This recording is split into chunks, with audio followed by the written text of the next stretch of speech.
days to me.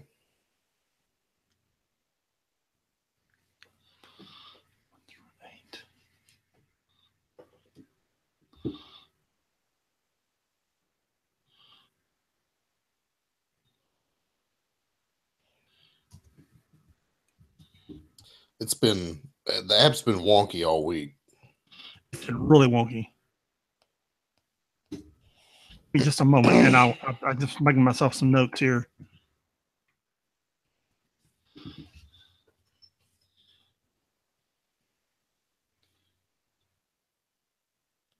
Because I thought I knew what I was doing, and maybe I don't. That's me like every day. Oh, I thought I knew what I was doing. I guess I don't. And now nothing's loading. What the?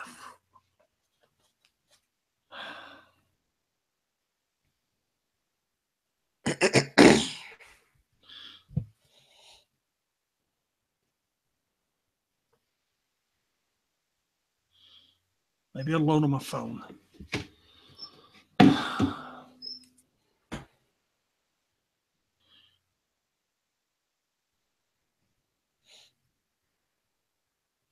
Did you ever call AT&T about your internet? No, not yet. They got funky hours, and I want to do it from home, and they close at like 6. Yeah. So I got to do it one night when I get home.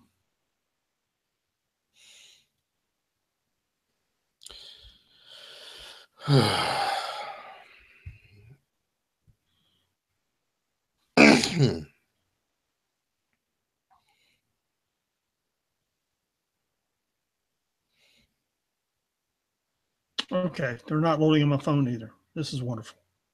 That's why I make notes. Well, I have that, dude. I got almost all my notes made, but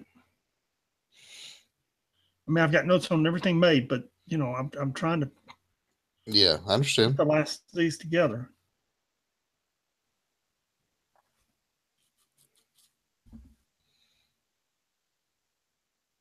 Tell me just in the synopsis. 14. Let's see what 15 is. Why are there only 2 issues of Gambit and it's 23 and 25? What happened to 24? I have no idea. Is 24 just lost to history forever? Who knows?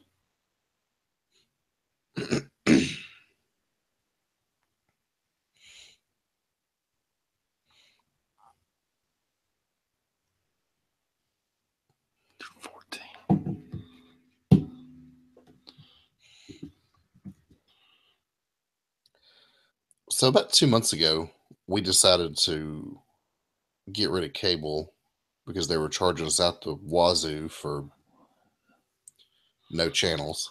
Right. And we went with PlayStation View. Right. And then this week, hey, we're going to raise everybody's rates by $10. PlayStation Oh, did? yeah. And everybody's like, oh, what's that for? No reason. Just R. Oh, okay.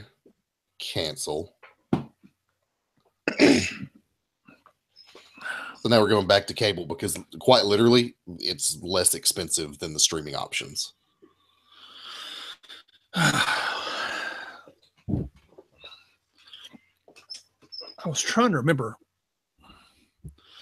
Is it? I don't remember, man. I looked at all those packages, and I think Hulu's do us pretty good, but I don't remember, man. Somebody's put together a package that's half decent. I think it's Hulu's. Yeah, it's also not available on anything but a browser app. Really? Yep. You can't put it through to your TV anyway? Nope. Not unless you got Google Chrome on your TV. You know anybody that's got Google Chrome on their TV? You can't. Damn it! You could. I'm stuttering, which irritates me. You can't stream it through a Chromecast? No, I don't think so. You can't run it through a device like your Roku or anything? No, they're the only thing it supports is a browser app, a desktop browser.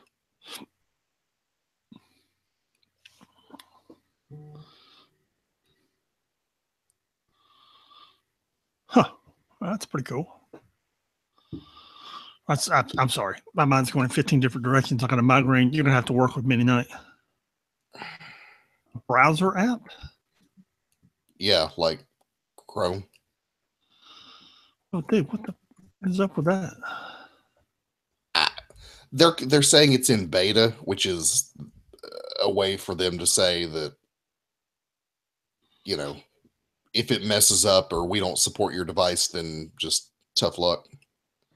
You don't roll a beta out to your entire customer base. That's not how betas work. I mean, because I assume since you get Hulu on my Sony TV, that you would get it on when you bought the shit. I assume since you get Hulu on my Sony TV, when you got the Hulu with all the other channels, you got that too. No? What? Is this an interference problem or are you not understanding because of the stuttering? Is this a data problem? Yeah, you're cutting out pretty bad. Oh, this is wonderful.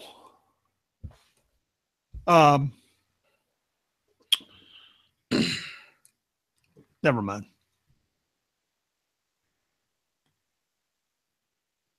Something that's okay. All right. Can you understand me, or you want to? What do you want to do? You're fine. Okay. It was momentary. Are you plugged into your Ethernet? Absolutely. Okay. Let's just give it a shot. Okay. You got the intro ready to go? I'm ready.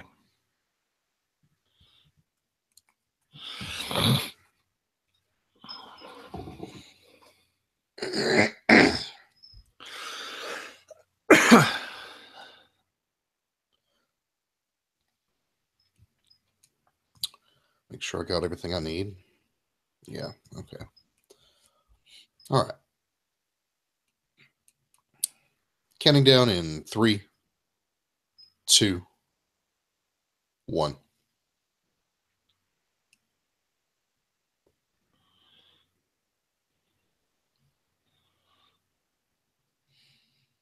Hello again. This is the What's Next podcast. I am Pat. And I am Sean.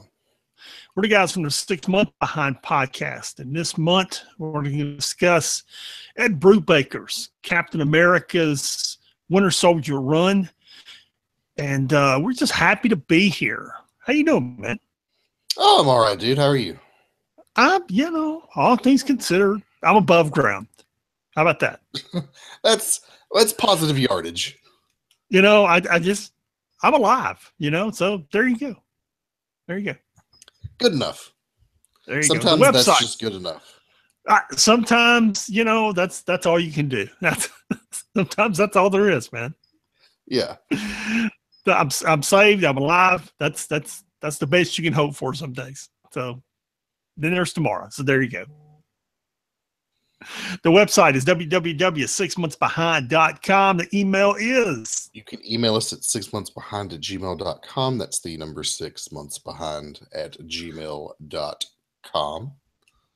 On the website, there's a tab that says What's Next, or you can just scroll down the page and find all the posts that have the What's Next episodes on them. You'll find all the notes from all of the What's Next things. Dude, we did that Spider-Man What's Next recently, and let's never do a Spider-Man or any What's Next that takes me like an hour and a half to put all the notes up. Okay, let's did it really take that long to do that? It really did. Seriously, it really did. Having to text you back and forth saying, "Hey, what set of notes do I use for this storyline?" Okay, okay, it takes too long to put the notes in. Oh yeah, because you found a reading order that was like you had one that was just the event, and one that was like explains every character that was ever in the event for Spider-Verse, which is a lot. I mean, you're going back to mid-90s Spider-Man stuff, reading and learning about who Morlun and the Inheritors are and the other and all that. And I'm like, dude, just use the other one. It's fine. Yeah, I mean, 'cause, you know, every time we do this, and I'll get into some of this Ed Brubaker stuff here in a minute, and it gets complicated where some of these are, because I had trouble finding some of these issues because this gets complicated because Marvel wants to make things complicated sometimes. Mhm. And so I put links up because some of these things can be hard to find. It literally took me 90 minutes to post those Spider-Man notes. Dude, like, holy cow. Yeah, look, man, I got enough posting with alternate covers. Okay, we don't need to make the what's next stuff this complicated. Yeah. Anyway, we are discussing Ed Brubaker's run on Captain America, and I was curious because I wasn't really that familiar with Ed Brubaker as a writer. I mean, yeah, it's one of those things. Okay, you're familiar with it, you know, and like, okay, he's writing for Westworld now. You know, he's co-producing it. He's written, I think, 1 or 2 episodes of it. Yeah, he's on that team. Right. You know who he is. Okay. But I was like, okay, what had he done before he did Captain America? And he had done a little bit of stuff. You know, he did some stuff at DC. He did some stuff for Wildstorm, you know, but he hadn't really done what he did there. And there was a point in the mid 2000s where he was writing Captain America, Uncanny X-Men, Daredevil, and Immortal Iron Fist all at the same time. Yeah. I mean, there in the mid 2000s, he was basically carrying the Marvel line. Yeah, you take Bendis, Brubaker, and Hickman, and dude, they were carrying the water for Marvel. Well, that was even before Hickman was really a part of it. I mean, you had it wasn't Hickman. It was who was the other one? Well, you had Matt Fraction during that time. That was about the time Jason Aaron came on board. He wasn't doing a whole lot, but he was doing a few other things. You had somebody else though. Yeah, there was somebody else in it, and I'm not remembering who it was because Quesada was already running the company at that point. Yeah, Quesada doesn't do a whole lot creatively anymore. I mean, when I say running the company, I don't mean literally. I mean editorial wise. Right. Yeah, he was editor in chief at the time. Right. But anyway. Yeah. The first thing he did was took over Captain America, and the whole time he was there, in the 7 years he was there, from 2004 to 2011, he never left Captain America. And essentially for the whole time, he did a lot of Captain America books and a lot of different books, but essentially Steve Epting was with him the whole time doing the art.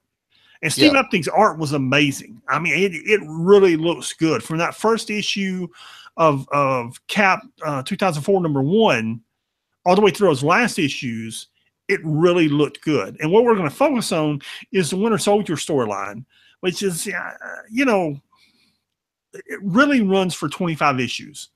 It's 1 through 25. Number 25 is where Captain America dies at the end of Civil War. Okay, if you don't know that, I just ruined it. I just gave you a spoiler. Okay. Yeah, you know what? That's a 10-year-old event these days. I think the moratorium on spoilers is over. Yeah, if you don't know, Cap gets shot and dies. Okay, well, you know he does. Okay, sorry. And Bucky takes up the mantle. So he does, and that those first 25 issues are really that arc. But you know, the first 15 are the Winter Soldier storyline that really turns into a movie. I had trouble finding Brubaker's net worth, and you and I found a questionable website that put it at $18.8 million. And you know, they put it at $18 million with literally no sources. Literally no sources, but I would think it is, and almost all of it is because the second Captain America movie, Captain America Winter Soldier, okay, is basically drawn from these 14 issues. Period. It's these 14 issues. The Winter Soldier in the movie looks just like Steve Epting drew him. The storyline follows it extremely close. Brubaker got a draft of the early script and essentially signed off on it. He gave notes on it. Yeah. Yeah, he essentially signed off on it. That's how close their script follows what Brubaker wrote. Okay, that's how close their Bucky looks to what Brubaker wrote and Epting drew. Okay. Well, I mean, I would argue that you wouldn't even have Winter Soldier or Bucky in the cinematic universe without this series. Absolutely not. No, you don't. And it's amazing. And this is the storyline that it came from. And it follows this storyline very close. And this is a basic Captain America story. And as we often say, if you want to do certain stories, okay, if you want to do an Avenger story, if you want to do a Fantastic Four story, if you want to do a Spider-Man story, you got to have certain ingredients. Yeah. You got to put certain things in the pot, mix them up, and make them work. Yep. And in this case, he put the right things in. Okay, he put Shield in. He put the original Nick Fury in. He put Sharon Carter in. He put spies in. He put flying cars in. He put the helicarrier in. He put Hydra in. He put the Red Skull in. It's essentially an espionage story. Absolutely. Which is what, if you've read any of Brubaker's independent stuff, that's what he does. You know, pulp and espionage type stories are his specialty. Right. Absolutely. And that's what it is. And it's really good. And I didn't know Brubaker wrote Pulp Fiction. Yeah, he had several. I was reading them for a while. Several like creator-owned type stuff that I can't remember the name of at the moment, but it's espionage and political intrigue and stuff like that. Ah, okay, cool. Yeah. So anyway, so this is Captain America 2004. The first 8 issues are entitled Out of Time. The issues 9 through 14 are actually entitled Winter Soldier. It's the actual Winter Soldier storyline.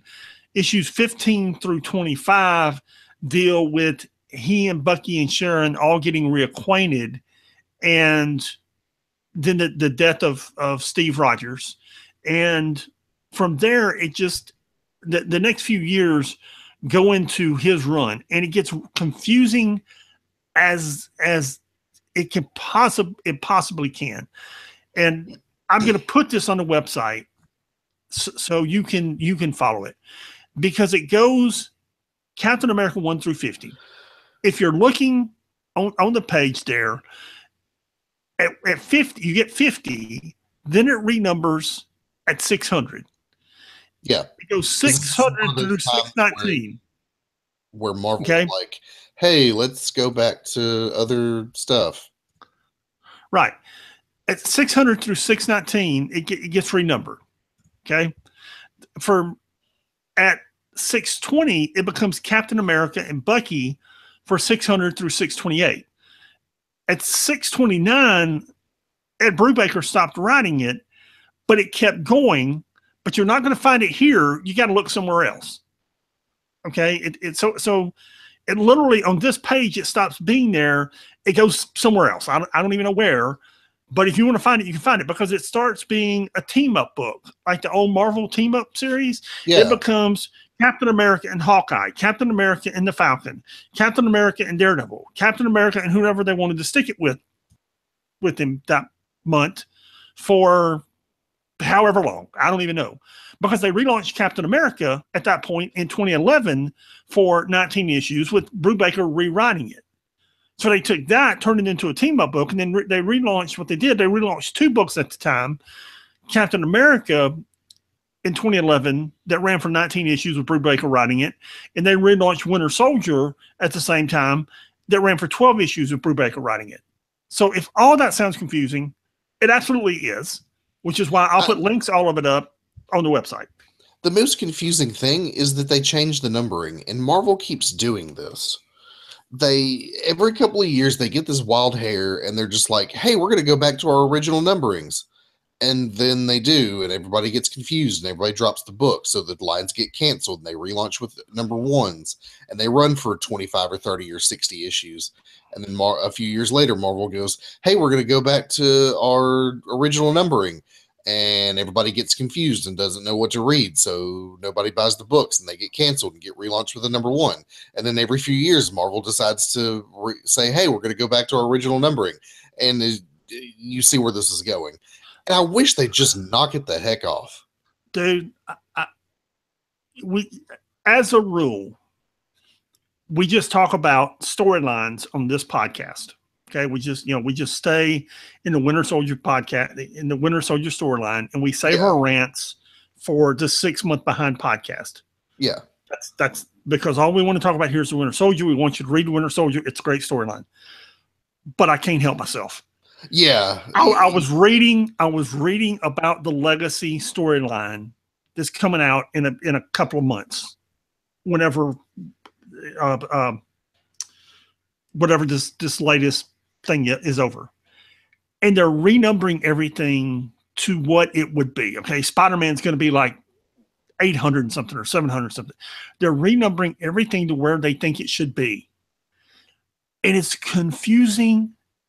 It's just incredibly confusing, and you're like, why? I mean, Captain America is going to be like, 700 and something, and the Avengers are going to be somewhere in the 800s. I don't know.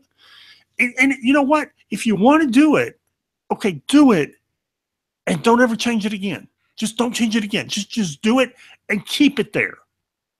Okay, just keep it there. Just do it, keep it there, and don't ever change it back. Yeah, I mean, I understand why you run a series up to 30 or 40 or 60 issues and then cancel it and relaunch with a number one, especially when you start new stories. I get it. So to change the numbering back to the original, it just doesn't make sense to me. And I don't understand what we as comic book readers get out of that. Is there someone out there demanding to have the original numbering, or else they're not going to read Spider-Man or Captain America? I don't think so. I don't even understand. I don't understand at this point. I don't. Yeah. Anyway, this is a great story. This is a truly classic run. What I'm encouraging you here is the Winter Soldier arc, either 1 through 14 or 1 through 25, however far you want to go with it. All of Brubaker's stuff here is amazing. And one of the things I wound up doing, and I really didn't know this. This is a tip, by the way, is I pulled up Brubaker's name, and it's in reverse chronological order. So when I pulled up Brubaker, and maybe you knew this and I didn't, and maybe I'm just discovering this for the first time, but when I hit Brubaker's name and I scroll down to the bottom, it starts with the first thing he published with Marvel and then put it in chronological order. So all of the books that he did there are in order, or in backwards order. Is that correct? You can change that order. I assumed you could. I just didn't.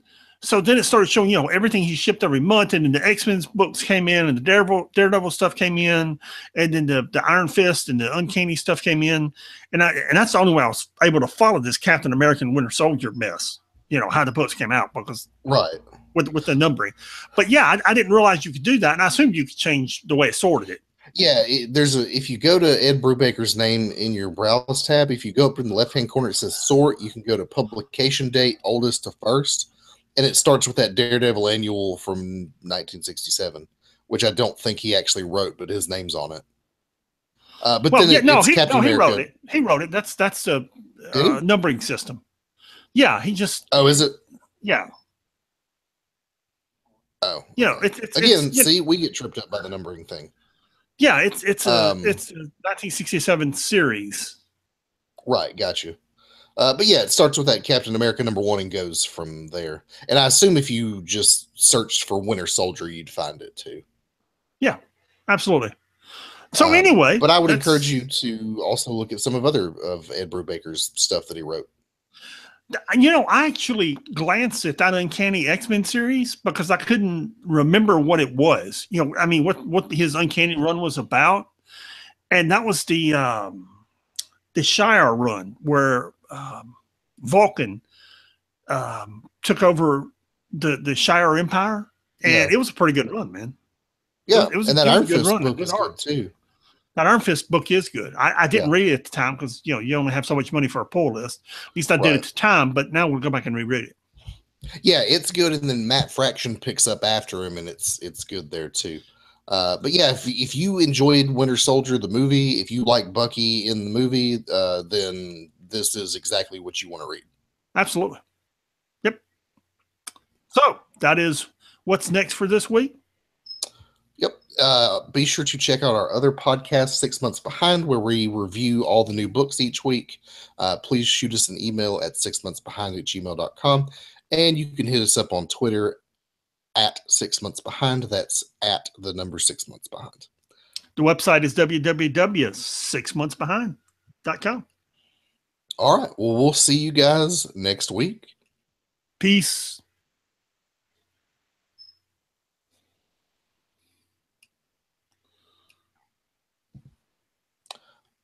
All right. Cool. Cool. How long was Criminal was that? About 16 minutes. Okay, cool. Criminal was the other creator-owned thing that Brubaker did. He actually published it through Marvel, part of their Icons imprint, and I was pulling that at the time, and I remember it being really good. You want me to throw these notes up here real quick? Yeah, if you don't mind. Nah, I'm already copying them. We are Nick Saban and Gus Malzahn this week. All right. Oh, yeah, because SEC Media Day starts tomorrow. SEC Media Days. Yes, indeedy.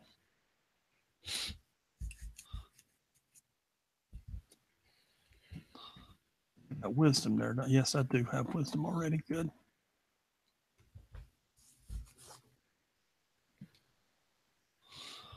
Okay.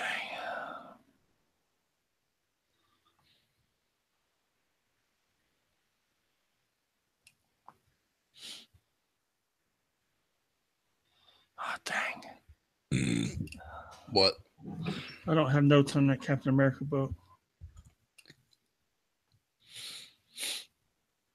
I vaguely remembered if I could see a couple of pages, I could get there. It was about Baron Zemo, wasn't it? I don't think so. It was about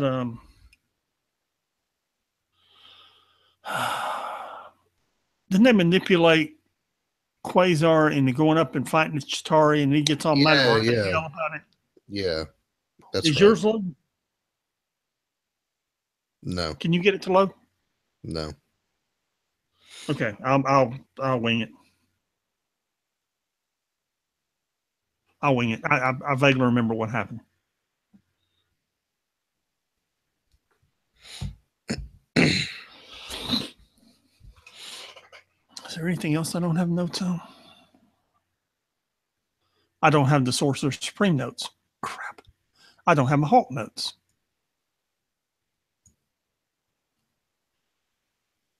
I don't have Rocket Raccoon notes. I don't have Thunderbolt notes. I didn't read either of those books.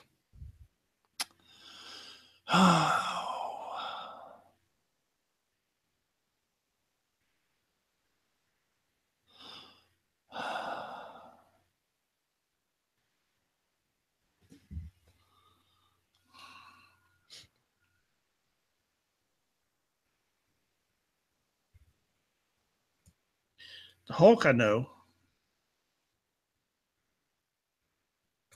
The Hulk was in like 5 books this week, so I couldn't tell you. Oh no, that's the one with She-Hulk. Yes. Okay, Rocket Raccoon loaded.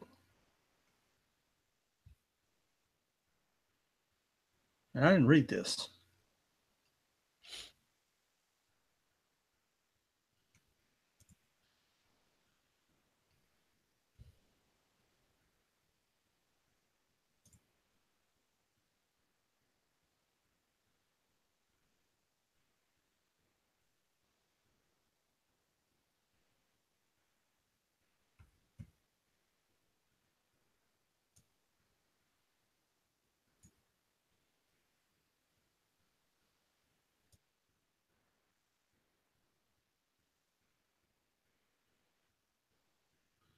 All right, Rocket Raccoon.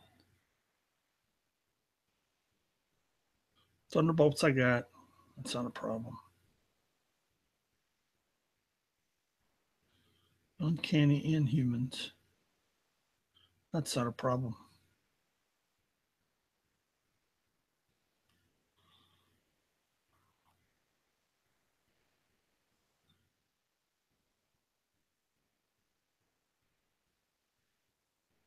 All right, let's do it. I'll get through this somehow. Sorcerers. Did you read Sorcerer Supreme? Yeah. Okay. You may have to help me out with that one. I really did. Do you know who that guy is? What guy? The guy that's in the book.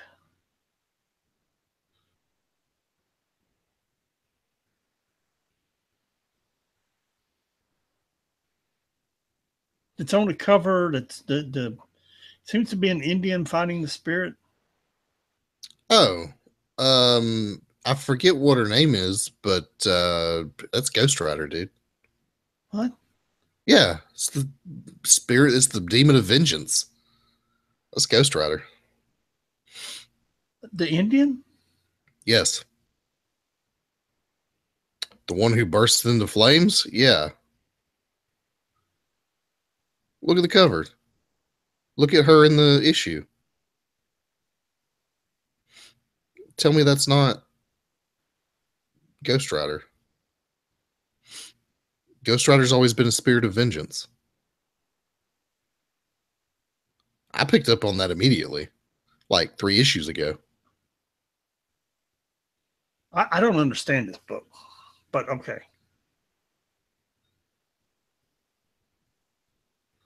I mean, but I don't follow these magical books very well.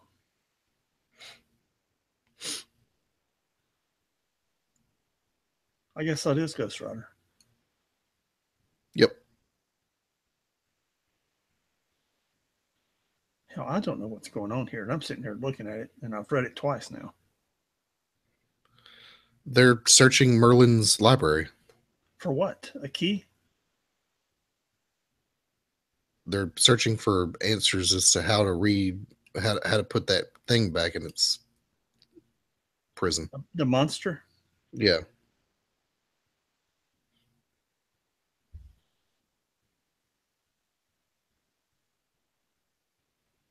Okay, let's go. You sure?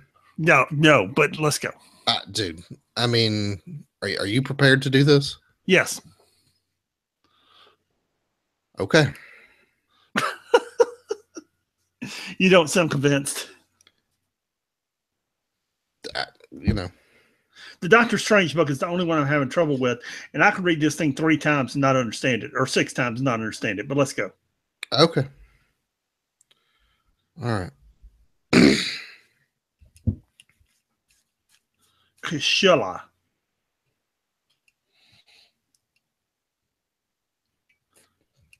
What? Kushala. Is that her name? Kushala. I was born at night, but not last night. Wait, that's not what she says. Yeah, Kushala. Kushala. Yeah. Okay. All right. Whatever. Yeah. Here we go. Okay. I want to roll. You got the intro ready? Absolutely. All right. 3, 2, 1.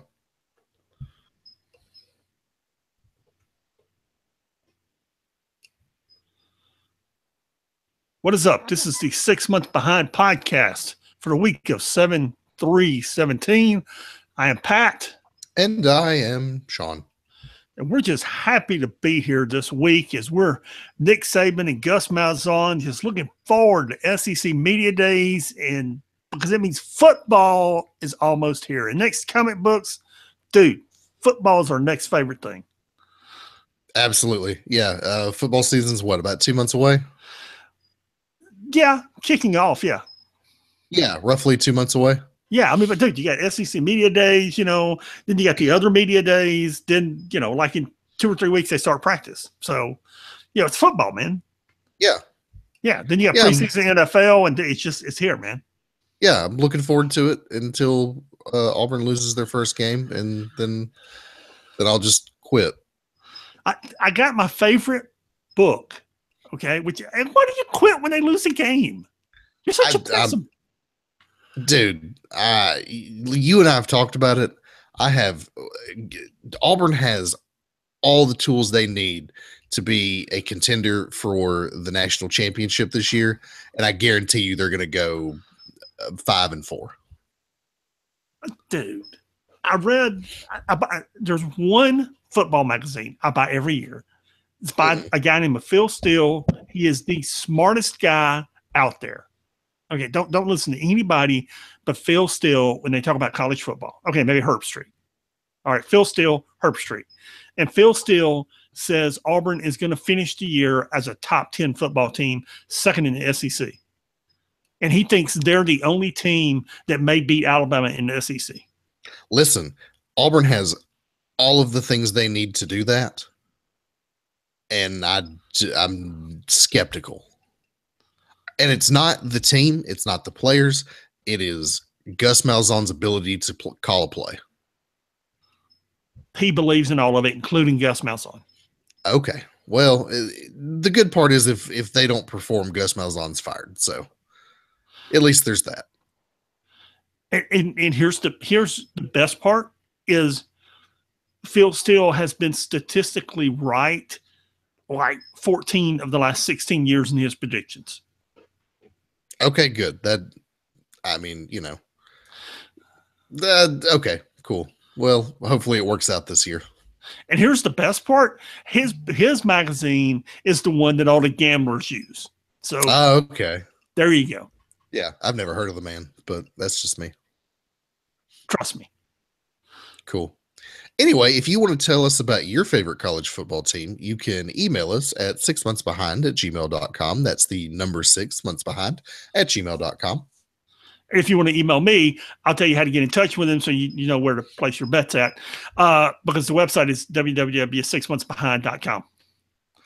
And if you would check out our other show, What's Next, that's where we tell you about all the good stuff that is that you should be reading in the Marvel Unlimited app. We're discussing Ed Brubaker's run on Captain America and Winter Soldier this week. Classic run. If you're a fan of the Marvel Cinematic Universe, you should be familiar with that character. Yes, we do discuss spoilers. We wrapping up Civil War this week. We're well into IVX. So there's no telling what rant we may go into. You have been officially warned. If you don't want spoilers, if you don't want to know what's 6 months ahead, you've been warned. Yeah, and I would say that we're going to discuss Civil War number 8 because that's the last issue, and we're going to discuss spoilers in that. But if you've been reading comic books at all for the last 4 months, you know all the spoilers that are going to happen in Civil War. Yes. Because that's how far behind this book is. You know, at the end, I wanted to discuss a recap of Civil War, the whole thing. But let's dive into Civil War number 8 if you're ready. Yeah, go ahead. Okay, this begins with where we left off in Civil War number 7 with the Captain Marvel Iron Man brawl, and they're just beating the snot at each other. We cut to the helicarrier where Maria Hill is watching it and issuing orders to the Ultimates in Alpha Flight to stand down and absolutely not interfere in the fight that is continuing. Ulysses is having a vision, and the Inhumans don't really know what to do because they can't seem to communicate with him, and they have an idea that he's simply not on this plane of existence anymore, so they just grab him, all the Inhumans, and have Lockjaw take them to the battle. At this point, Maria Hill, still in the helicarrier, realized that everything's escalating out of control. So she starts screaming and issues new orders for everybody to go down and engage in the fight and put an end to this mess. And at that point, even it's escalating, and we see that Captain Marvel doesn't want to she doesn't want to continue to fight, but she doesn't know how to stop the fight. So she hits Tony one last time, and this is the punch that it doesn't kill Tony, but as we're going to find out later, it doesn't kill him, but he ain't dead and he ain't alive. And at that point, it would have killed anyone else. Yes. It's the killing blow, for lack of a better term. Yeah, and at this point, if we can get the app to open, God help us. Yeah, let's just get. I don't know if Let's just anybody get else has this had rant this out of the issue. way. I don't know what's wrong with this friggin' app, but it's having issues. We start seeing Ulysses shows up, and we start seeing visions of the future. And there's quite a few of them there. There's one of the visions, and I clearly remember this one, where Miles Morales still has Captain America dead on the Capitol steps with the vision of Hydra. And Yeah, you say it's a vision of Hydra. I don't see Hydra anywhere in this picture. dude, it's got the green Captain America looking over him. Yeah, I don't know if that's. Yeah, You don't see the green? no, I Captain see America? it. I'm just saying if that's what the artist is trying to imply, he should have tried harder. That's the green evil Captain America, man. Yeah, and I'm saying if you wanted to imply that somehow Spider-Man killing Captain America has to do with Captain America being a Hydra agent, which they never fully explained, this piece of art doesn't do it. Yeah, but Captain America references in a couple of issues back that Miles is going to kill him on the Capitol steps. It's just not now. Right, and I don't understand why we have to have this in Civil War. The same reason we have to have the X-Men fighting the Avengers or the champions in the previous page. Yeah, okay. Or what we're essentially seeing is Ulysses' visions, and he's having a whole bunch of them at once. The heroes fighting the monsters, I think, which we're going to get in a couple of months. Yeah, well, it's at the moment of Tony Stark's air quotes death, these are the visions he's having about what the future could hold. There's one where they're fighting the aliens from War of the Worlds. Yeah, we get the War of the Worlds vision. We get what is that, man? The Sentinels attacking everyone? Yeah, the Sentinels, there's Ultron, there's Loki and Thor. And yeah, I'm not entirely sure if these visions are all going to come true, if this is all a glimpse of the future or what it is. Is it alternate realities? I'm not sure what it is either. I don't think we're supposed to know. What I do know is my wonderful wife just brought me a piece of cake. I'm going to eat it at some point when you're talking. How come I don't get any cake? I don't know why you don't get any cake. That's rude. Anyway, yeah. At this point, the elders of the universe arrive and explain that Ulysses has transcended the reality of normal humans, and he is now an elder of the universe, and they invite him to come join them, which is what he does. Yeah, so Eternity, the Living Tribunal, who's not so living these days, Order and Chaos, Galactus, all these other supreme beings of the universe, he has ascended to that level. Yes. You see Eternity and the rest of them are standing in the background. Yeah. And then we cut back to Miles Morales and Tony Stark just kind of laying in his arms. And it's funny because that's the scene that we see, except instead of Captain America laying in his arms, it's Tony Stark laying in his arms. Right. Right. It was another vision that he was wrong about. Yes. And then we cut to Captain Marvel and the Beast, and we finally get the explanation of what's wrong with Tony Stark that we've been waiting for months, which is for years, apparently, Tony Stark has been experimenting on his body. And he's not alive. He's not dead. Beast doesn't know what he is because he's afraid to even draw blood on him because he doesn't know what Tony's done to his body or even what Tony is at this point. And I don't know if this is because of the Extremis armor or... it's got to be all of it. Beast, yeah, even Beast doesn't know what he's done or what to do with him. Yeah, I mean, it's all of it. I mean, Tony's been experimenting on himself for decades. And his physiology is probably more machine-like than human at this point. Right. And I mean, remember at one point he was literally storing the Iron Man armor in the hollow points of his bones. Right. So to be able to do something like that, he at some point a long time ago, Tony Stark probably stopped being defined as human.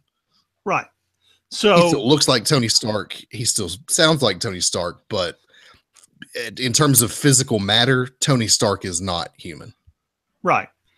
So they really don't know what to do with him. Essentially, he's in a coma, for lack of a better term. Right. Right. While his personality, prances around training his predecessors, or his, not his predecessors, his proteges. Right. We cut to Carol Danvers, who has a brief conversation with Clint Barton, who essentially says, you know what, you've made hard decisions. I've made hard decisions. Clint's going out to form the Occupy Avengers. Carol has a conversation with the president, who, she recaps where everybody is, everything that happened. And she tells him, she's going to go out and recreate the Ultimates, and the end. Yeah. So finally, it's over. It took 100 years. It's another event that took forever, but now Civil War is essentially over. I think there's like one more like follow-up epilogue type issue, but this was pretty much it.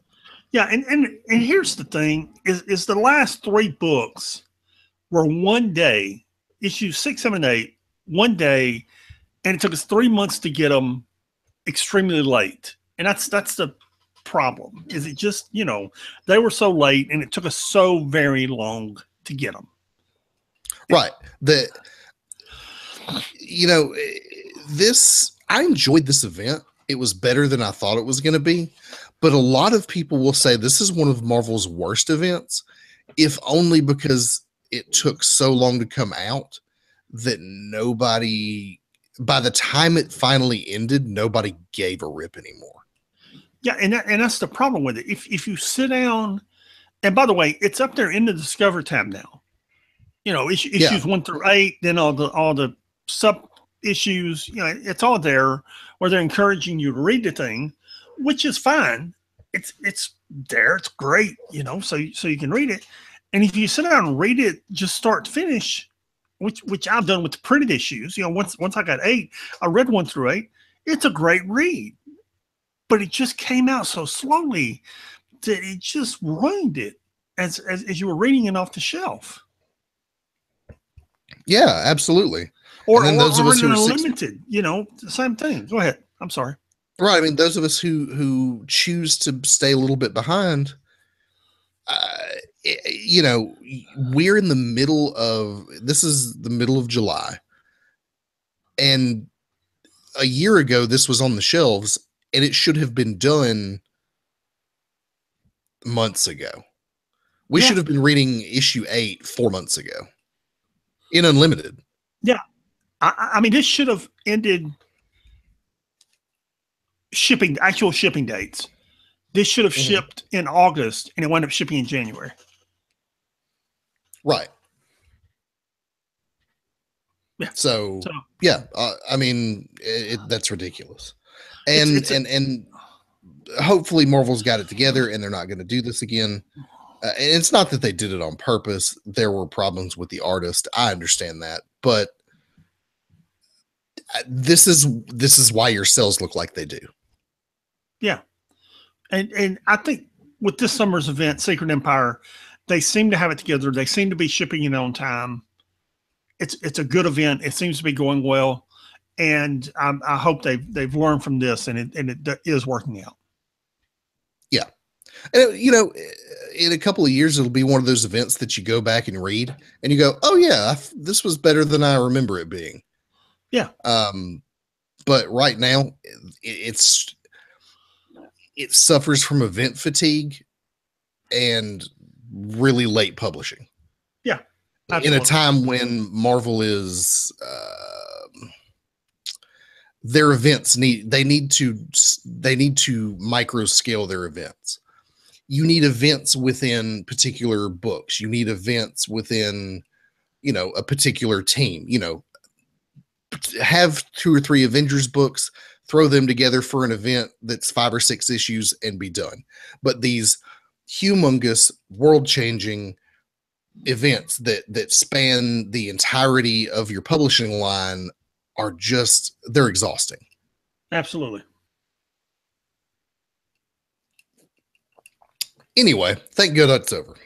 It's finally over. And we can move on to Monsters Unleashed and Secret Empire. And we can also move on to IVX, which is an event that's not only pretty good, but also clipping it along at a good pace. Yes. Which is what you need if you're going to do an event. Don't have 9 issues and have the issue 2 through 5 just dragging and dragging. That doesn't help me. If your story takes that long to tell, it needs to be 6 issues, not 9. Anyway, Extraordinary X-Men number 17. So here we are introduced to Maya. Maya is a young mutant girl who is afflicted with the Mpox virus, and her time is running out. So her and her family have come to X-Haven as refugees seeking a cure. And when I say Maya is a young mutant girl, she's 10 years old. So the thing about Maya is that she loves Storm. Storm is her idol. Storm is her hero. And Maya has wanted to be an X-Man since she knew what an X-Man was. And in her final hours, Maya's sister Alicia goes looking for Storm because all she wants is to meet Storm. So meanwhile, Storm is actually breaking the news to the other X-Men that the decision is to go to war with the Inhumans, which isn't, not everybody is really good with that, with that decision there. So Alicia eventually finds Storm, and she immediately goes to Maya's bedside. I'm going to stop there. It's a very sad tale, not just for the little girl in this book, who you can probably guess what happens, but the mutants themselves. I mean, it's literally fight or die for an entire race of people. And tragedies like this draw into sharp relief just exactly what the extinction of an entire people looks like. And what happened here is the little girl just wanted to meet Storm. And if you've ever been in a position where there's lots of people demanding your time. I was in my office one day, a couple of weeks ago, and I'm sitting there, and I'm on my phone, and I got one guy beside me, and I got another guy, and Pi's like behind him. And I look up while I'm on the phone, and I see my boss standing in the doorway with his hand raised. And I'm like, and understand the way things work is when Rocky, my boss, isn't around, I'm in charge. Okay. But he's the general manager, so he runs everything. Right. So I looked, and I'm like, everybody answers to him, and I answer to him, and he's standing in the doorway with his hand raised. And finally the phone call ends. I'm like, dude, what are you doing? He's like, well, I thought I'd just, instead of taking a number, I thought I'd raise my hand and see if I could get your attention. I'm like, what? Dude, you run the place. You can always have my attention. But that's how busy I was, and he was trying to, get something done and get out of there. But that's what happens when people want your attention. And this little girl just wanted Storm's attention, and there were so many things going on, and Storm was being pulled in so many different ways that sometimes she missed the little things. And the little things was this little girl just wanted to meet her before she died. And that's how things are sometimes. And it's so sad that, you're out saving the world, and you miss the little things, which is just meeting this one little girl. It was a cool story, man. It was really cool. It was the kind of story you needed just before you start a war between the Inhumans and the X-Men. Because you remember, this is what you're fighting for. Right. This is what you're fighting for. And this is the reason I read X-Men comic books. Right. Yeah. Great story. It was really good. I mean, it was super sad. We had several sad books this week, but it was an appropriate story to tell given what's going on with the X-Men and the mutants. Right. Yeah. That brings us to our Spider-Man book of the weeks, which are first up is Prowler number 3, which is a Clone Saga tie-in. This was an interesting book. You know, I wasn't that familiar with the Prowler when this series started. And this is kind of an interesting book, interesting look into his character. Last issue, he was fighting Madam Web, which apparently he knows, or he was friends with the person, the character. And she escaped at the end of the last issue. But as she escaped, Electro showed up, and they start fighting. And she jumped him. They get fighting, and he's at a disadvantage because, you know, they got to take those pills every 24 hours. The clones do. And of course, Hobie's a clone now. Hobie's his name. Hobie's a clone now. So it's Hobby. Hobie, Hobbit. Yeah, same thing. Which one did we decide it was? Hobby. No. Hobby. Yeah. Hobbit. Hobby. Okay. Hobby. Hobie. Hobby. Hobby. Yeah. Hasn't had his medicine in 24 hours. So his body is degenerating. And he's trying to fight Electro at the same time. But he still manages to outsmart her. And I didn't understand from the drawings, from the art, how he did. It was very good art. I'm not downgrading the art at all. I just didn't understand how he short-circuited Electro and knocked her out. I just didn't understand from the art how he did it. Somehow he short circuits her electricity and knocks her unconscious. He hits her with the cash register, but it's also got a bottle of water attached to it. So she uses an electroshock and shocks herself. Well, there you go. Okay. As I said, he outsmarted her. Yeah. And what this whole issue is about is, and what it's showing is, he doesn't have superpowers. He doesn't have super strength, doesn't have superpowers. This is just all about him being a normal guy, and he has to overcome everything mentally and with his intellect because he doesn't have superpowers. And he basically outsmarted Electro there. And that's what the story is about, is his introspection and him outsmarting everyone, which is what he does. Right. And he's trying to get out. And go ahead. Well, I was going to ask, is he going to be patient zero? I don't think so. Is he going to not get his meds and then bite somebody and turn into a zombie and start this whole zombie thing? Well, is that what's happening here? He gets out of the Alcatraz, which is where he's at, where they're at. He gets out of Alcatraz right as he's getting to the door. Madam Web comes back for him. I guess they have some kind of love affair or something. I don't know. Yeah. She comes back for him. She drags him to the boat and starts taking him to you, and we'll see if he makes it or not. Yeah. Yeah, we'll find out. It was a good issue. It gave us introspective into who the Prowler was. It was a good little issue. Yeah, it wasn't half bad. No.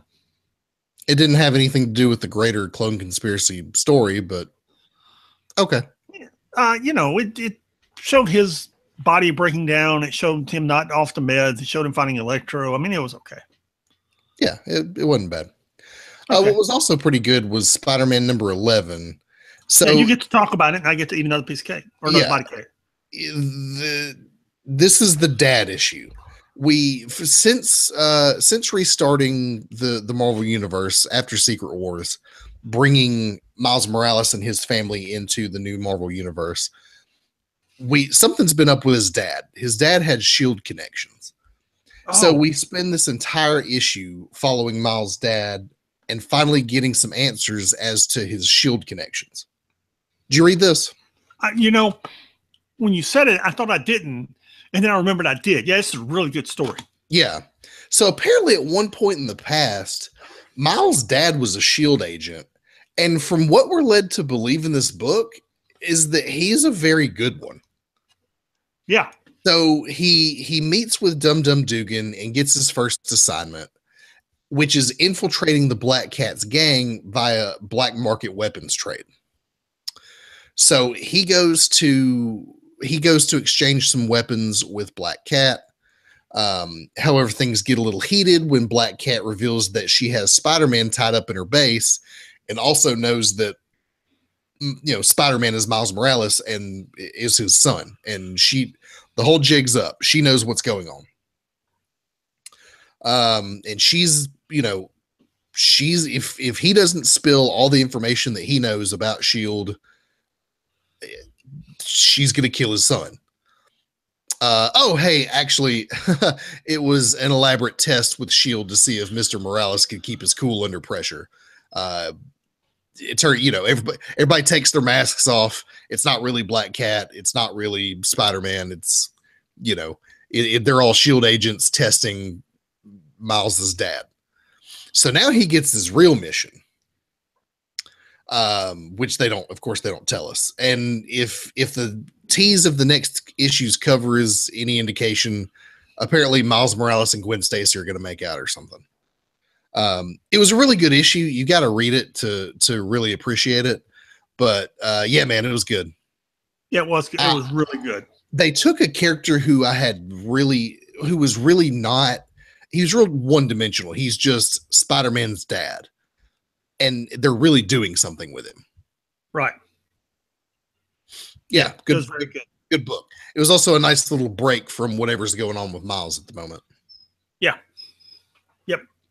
Spider-Man Deadpool number 12. I had hoped that after last week we were over Christmas issues. Apparently we weren't. Oh, man. Yeah, apparently we weren't. So Deadpool has a Christmas party. First thing he doesn't invite Spider-Man, but he invites everyone else, most Avengers. And of course it's Deadpool. So he makes inappropriate jokes and gives inappropriate Christmas presents. Like they drew names and he gave Hawkeye a gift, except it was the wrong Hawkeye. He gave it to Kate Bishop. Oh gosh. And he gave her a t-shirt that says, I killed the Hulk, and all that was his t-shirt. Of course, that gets him kicked out of his own party. So he winds up talking to Spider-Man, and apparently the two of them have nothing else to do on Christmas Eve. I really don't understand this. The two of them have nothing else to do on Christmas Eve, so they start wandering around town, where they find Saturn, the Greek god, just wreaking havoc and killing lots of people. And somehow I didn't really understand how, because I really didn't really care enough to read this book in depth. They convince him to go to a villain casino where they just start gambling with the other villains. And if you can tell, I'm really interested in this. They gamble with the villain casino. At the villain casino, there's lots of Deadpool jokes. Lots of, just you can imagine how it goes. The villains aren't happy because Spider-Man and Deadpool are hanging out, and with Saturn, who's threatening to kill everyone if he doesn't win, and everyone lives happily ever after, and Deadpool and Spider-Man leave in matching t-shirts. Okay. Dude. Just stop doing throwaway Christmas stories. Just stop. Just quit. Just stop it. I have no problem with doing a Christmas story in December, even though it's July, but we're 6 months behind. So it was December, but I have no problem with that. But these just throwaway BS stories just to shoehorn Christmas into your comic book. Don't do that. Stop it. I am so with you. I really am. Yeah. Continue the main story that you're doing. Just have it set in the Christmas time. Like Die Hard. Die Hard's not a Christmas movie, but it's set during Christmas time. There is one of the great debates of all time is whether or not Die Hard is a Christmas movie. People like watching Die Hard during Christmas because it takes place during that time, and people consider it a Christmas movie, even though in terms of context, it's not a Christmas movie. Everyone insists it's a Christmas movie. That's what I'm saying. That's my point, is that while it's not a Christmas movie at all, it is. So you don't need to have this dumb story take place during Christmas. You can write a really good story and just tangentially mention or show that Christmas is happening and it be a good story. You don't need to do these dumb shoehorned in crappy stories. I understand. Just saying. Yeah. Our only other X-Men book that we had this week was X-Men 92 number 10. Something with Apocalypse and Cable, some rehash of Days of Future Past. I don't know, man. It's not that this book is bad necessarily. I'm just very much not interested in it. And I don't think you are either. If you are interested in this book and want to hear us talk more about it, please email us, because then we will. But until such time, I'm going to talk about Uncanny Avengers number 18. So Rogue is having these nightmares about Charles Xavier and the Red Skull. If you remember, Charles Xavier's brain is in possession of the Red Skull, or the Red Skull has Xavier's brain. So this is the Skull's attempt at taking over the minds of her as well as Quicksilver. He takes over Quicksilver pretty much instantly. He has no problem doing that whatsoever. Hey, do you even remember what the Red Skull's ultimate aim is with Xavier's brain? I have no idea. It's been so long, I've forgotten why he wanted the brain in the first place or what he's even trying to accomplish. I mean, originally it was the Axis storyline. Yeah.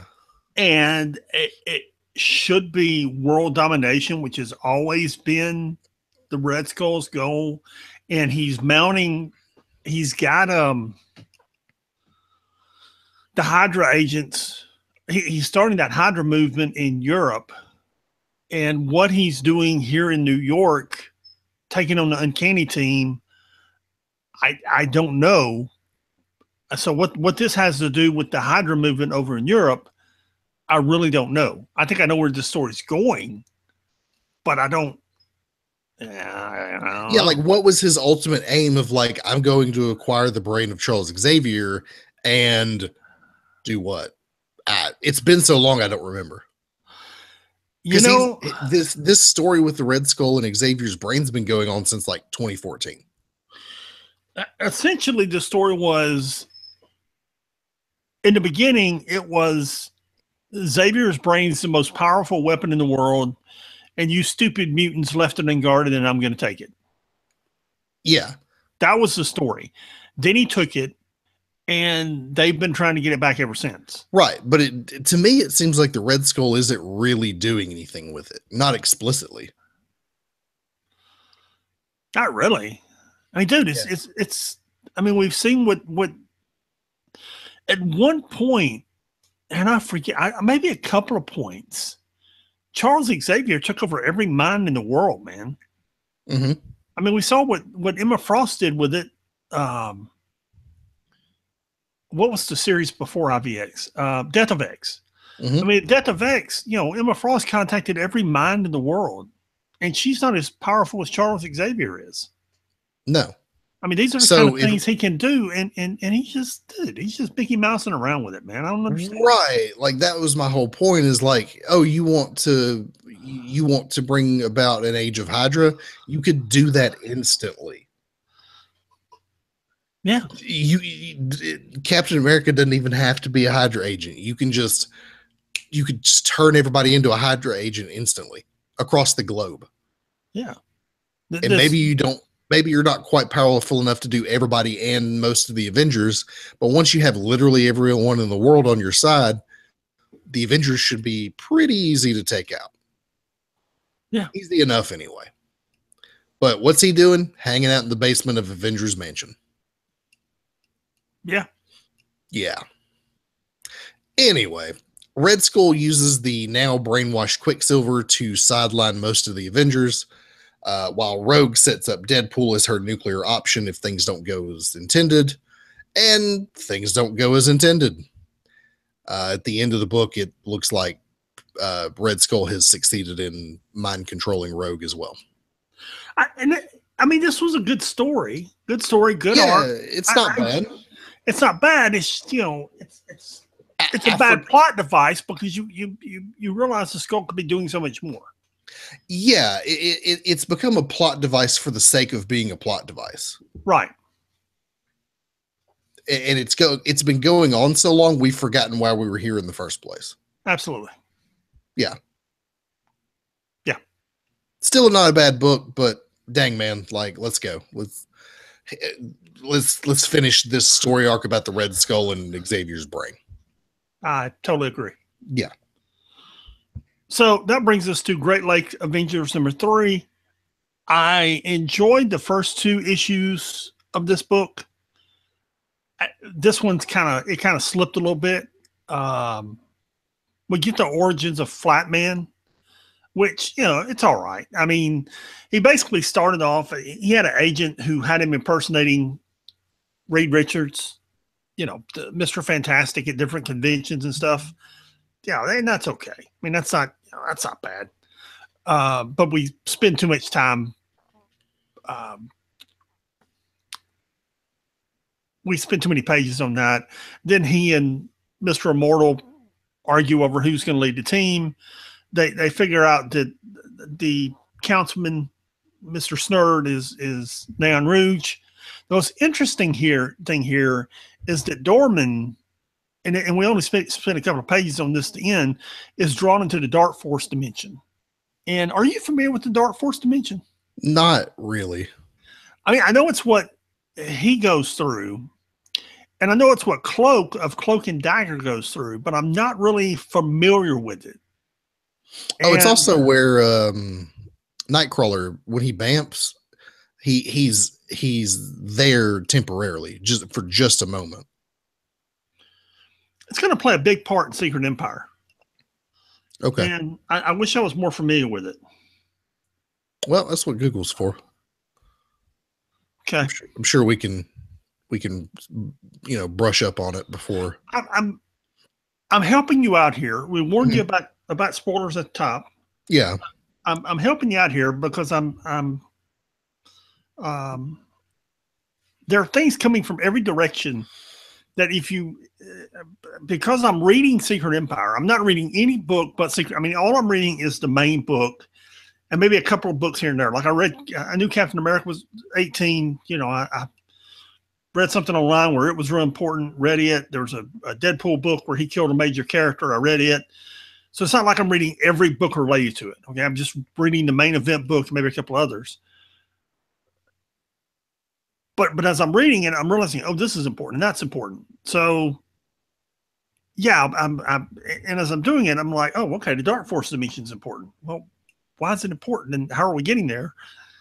But then you see Dorman being drawn into it. And this is like, okay, we haven't seen the Dark Force dimension anywhere in a Marvel comic in, I don't even know, man. When? How long? Oh. Yeah, years. And suddenly you're seeing it here in Great Avengers #3, and it's going to be important in a couple of months in Secret Empire because we're reaching the point where the launch of Secret Empire is only a few months away. If that. Yeah, and unlimited, I mean. So yeah, that's what I'm saying is, it's right around the corner. Right. I mean, and you're gonna realize, okay, it's important in you're gonna see it in Captain America in a few minutes. You're gonna see in other books where it's already happening. Okay, it's already happening in Thunderbolts this week. It's already happening in Captain America this week. We're already there in those books, and it's quickly coming in Marvel Unlimited itself. So anyway, there you go. That's a recap of this book. Yeah. Yeah. Yeah, we should get the first issue in October, I believe. Yeah, that sounds about right. Yeah. Yeah. So yeah, maybe Google the Dark Dimension and familiarize yourself with it before then. Yeah, or see what happens in Great Lake Avengers next month with it. I'm interested in it. Also a possibility. Yeah, and this book wasn't bad. It just wasn't. I mean, I felt like the first 2 issues were good, and this one just kind of slipped a little bit. Yeah, that tends to happen in the first 3 issues. Typically, you start off really strong in the first 2, and then the third one's like, okay, what are we doing? Yeah. And then if you can get it back on the rails by issue 4 or 5, it'll be fine. Yeah. Okay. And now we come to the 616 universe. Now then, I've already had this rant once. I think it was during, I think What's it was next? top of this show, or maybe it was Yeah. during What's Next. But the Marvel app has lost its mind this week. Have we already had this rant on this show? I don't know. We've ranted about something, so let's rant about it again. Let's rant app, about it again. The app has lost its friggin' mind. It's been up and down all weekend, up and down all day today. And I had trouble doing my notes. So if it sounds like I'm kind of making stuff up here or doing it from memory, it's because I am. During the show, it's been up and down. Okay. So 1 minute I'll go to it and it'll be up. The next minute I'll go to it and it'll be down. So yeah, I mean, just kind of work with me here. When the books came out on Monday, there were 2 books that got added to the list that had a different publication date and wouldn't open. And then they got pulled from the list after about a day or two. And then nothing has downloaded all. I do a lot of offline reading because I read them at work. So I'll download 12 books and just read them at work.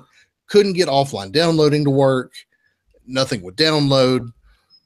The app was just being janky and slow all week. I don't know if they're doing work on the back end or what, but it was a frustrating week in Marvel Unlimited. And it has been today. It's been up and down all day. I had a simple plan: come home from church, take a nap, get up, write my notes. And I go to write my notes, and the app isn't working. Because what I do is read the books during the week. Sunday afternoon, I sit down to write my notes so everything's fresh in my mind, and I go to write my notes, and the friggin' thing's not working, man. So there you go. So we're winging it from here. Yeah. Okay.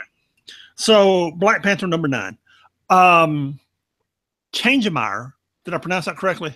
I think so. Changemeyer, something like that. Changemeyer has taught for years about what he taught regarding a revolution and democracy and how Wakanda should be. And T'Challa and Shuri, who's been resurrected from the dead, which we kind of dealt with that for 2 or 3 issues before. Yeah. And she's very different from what she was when she was alive. Yes, she is. She's much more regal and I think she has some sort of ability now. Yeah, I don't really understand how, but she does. I'm sure we'll see it in the next couple of issues, but she is a different character fundamentally than she has been in the past. And what this whole series is about, and what this whole issue is really dealing with, is T'Challa, and I think Shuri also want Wakanda to be a democracy. They want it to be a democracy, but it's been a monarchy forever. And even some of the rulers, not really rulers, what am I looking for here? Cabinet members, if you will. Yeah, the higher ups in the government. The people that rule the government with them want it to stay a monarchy. And they're trying to figure out how they run the government as a democracy. They transform it to a democracy and maintain control of it. Keep the structure that they have, the organization that they have, while transitioning from a monarchy to a democracy. And some of the people, at the same time, you've got people who are having a revolution. It's the people that we're seeing in the world of Wakanda, the young ladies who had the rebellion, which are, help me out with the names. Ao and what's their other name? So they're not happy with the people they've aligned themselves with in the rebellion. Anika, they've aligned themselves with a couple of people in the rebellion, and they're not happy with, because those guys are rapists and killers who are raping and killing as they're storming their way across the country, and they're not happy with what they're doing because they had to rebel against T'Challa and Shuri in the process, and everybody wants the same thing, which is democracy. Well, maybe not the people they've aligned themselves with, but they don't know how to get there and make it and even Changemeyer wants democracy, but they don't know how to get there, and how to get there and transform this country from a monarchy to a democracy. Yeah. And that's what this issue is about. Finally, at the end, Shuri appears to one of those young ladies. It's either AO or the other one, and just says, "Hey, I know what you want. Want to talk about it?" So yeah, it's a good issue. It is. yeah. The issue is that there's this idealized idea of democracy and self-representation in government, but what's often left out is that to achieve that, there are great sacrifices that have to be made and great compromises that have to be made. And yeah, in building this ideology and disseminating it, Changmeyer and his others may have overlooked that. Yeah, and I think even Changmeyer is realizing that, and I think AO and the young ladies are realizing that. Right, they're realizing that what they want, this is still what they want, but they weren't prepared for the bargains and compromises that they would have to make, right, to achieve their goal. Right. Yeah. Good book. Good issue. Yeah, this is going to be one of those series that we end up recommending in the future for people to read. Not just if they want to know about Black Panther and Wakanda, but what really good political comic book writing is about. It's really very good. And reading this and then seeing the trailer for that Black Panther movie makes me really excited for that movie. Right. I don't remember, and I haven't seen Spider-Man yet. I'm actually going tomorrow afternoon, but I don't remember the last time I was as excited for a Marvel movie as I am for Black Panther right now. Yeah, I'm with you. Yeah. Black Widow #9. So Recluse has kidnapped Bucky and is holding him hostage. Natasha confronts her, manages to free Bucky, but Recluse escapes, and we find out why Bucky is there at all. He's there on behalf of Nick Fury, who would like to have a word with Black Widow. It was a fine issue. It wasn't the best issue of Black Widow, which has actually been a really good series too. It was just a lot happened, but a lot didn't happen. There was a lot of action, but what I said is exactly what happened in the book. Bucky gets captured. Natasha goes to get him, frees him. They fight Recluse, and she escapes. That's pretty much it. Yeah. Good book, though. I've really enjoyed this series. It's amazing what they're able to do. It seems like almost every issue with just the visual medium in this book. There's so many pages and panels and shots that are either silent or they don't rely on dialogue. They rely on images. And that's really cool. That's really good storytelling. Right. It's very good storytelling. Yeah, it was good.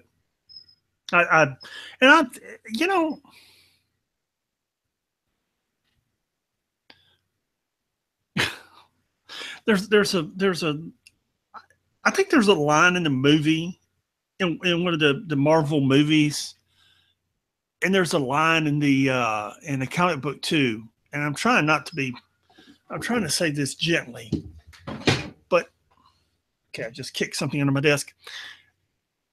How many members of the universe has Natasha been with? Oh, a few. Maybe more than a few. Well, I was also trying to be gentle. There we go. Okay. The implication is her and Bucky have had romantic involvement in the past. You'll see that if you read the Ed Brubaker series, but okay. Yeah. But also, so has, I think her and Steve have gotten together once or twice. Her and Steve, her and Hawkeye, her and Daredevil. I wasn't aware of Daredevil. Her and Logan. Oh, dude, well, that makes sense. She co-starred in the Daredevil book for 40 or 50 issues. Oh, wow. Okay. Yeah. Yeah, she gets around. That's a nice way of saying it. Okay. Captain America Steve Rogers, number 8, before we get too far down this rabbit hole. Yeah. Okay. This opens with Steve Rogers moving pieces around on a chessboard. That's the cover. And let's cover let's take this from two different directions. Let's talk about the past first. The past is Baron Zemo coming to see his son and the boys, which are a young Steve Rogers and a young Helmut Zemo, fighting in the hall. Baron Zemo comes to see his son and talks to the two boys, which he's quite fond of. And then the leaders, Baron Zemo, what's that lady's name who's training Steve Rogers? I can't remember her name. Yeah, I don't remember.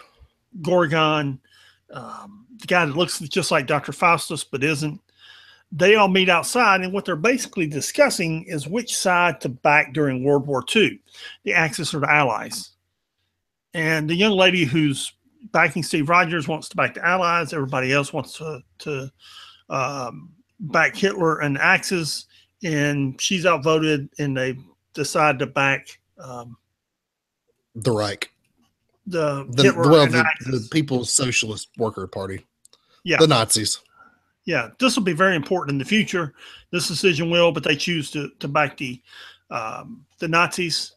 And yeah, there you go. That kind of recaps that little scene. Yeah, so that's your flashback scene. Yeah. This is where they make the argument that Hydra are not Nazis because they predate the Nazis. Therefore, that yes, they were part of the Nazis, but they were only allied with them. They did not spring from the Nazi movement themselves. I get it, and I'm down with that. I understand that Hydra is an ancient order that has existed for millennia, but they aligned themselves with the Nazi Party of Germany for a reason, and that's because they're evil and that their goals and beliefs align with the Nazi beliefs.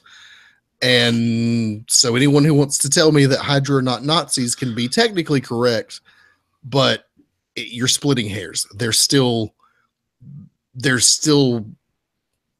focused on dominating the world. Well, there will be more of this to come. So yes, this conversation's not over. Nope. It'll there's more of this to come.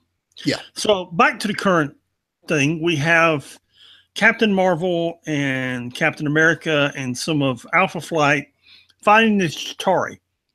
Haven't we seen this before? Haven't we seen the Chitauri before? Once or twice. We're probably going to see them some more.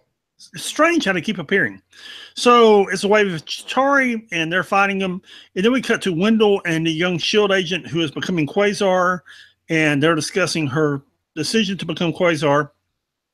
And Captain America and the S.H.I.E.L.D. agents are back at Alpha Flight Base, and they've defeated the Chitauri, except Quasar tells Wendell that they haven't defeated the Chitauri, that there's no wave coming. They've just defeated the advanced force. And Quasar races off to defeat him. And this is not what anyone wants because they don't feel that she's ready with her power skills yet. Except she goes up there and does it anyway. And Maria Hill is quite happy about it because, you know, it's a weapon that Maria Hill has, and she's happy that she succeeded with it. Yeah, I mean, she literally blinks the Chitauri out of existence. Yes. Yeah. Which is a really handy thing to have when you're being attacked by an alien army. Yeah. The problem is Maria Hill is essentially on probation for everything that happened at Pleasant Hill. Yes, there's 2 hills there. And Steve Rogers goes on a tirade about how, what's the words I'm looking for here? Careless this was. And he's not quite happy about it. And he says he's going to report it to the higher ups. And then he goes to Quasar and says, oh, by the way, can you use that power to find Kobik for me? Yeah. There you go. And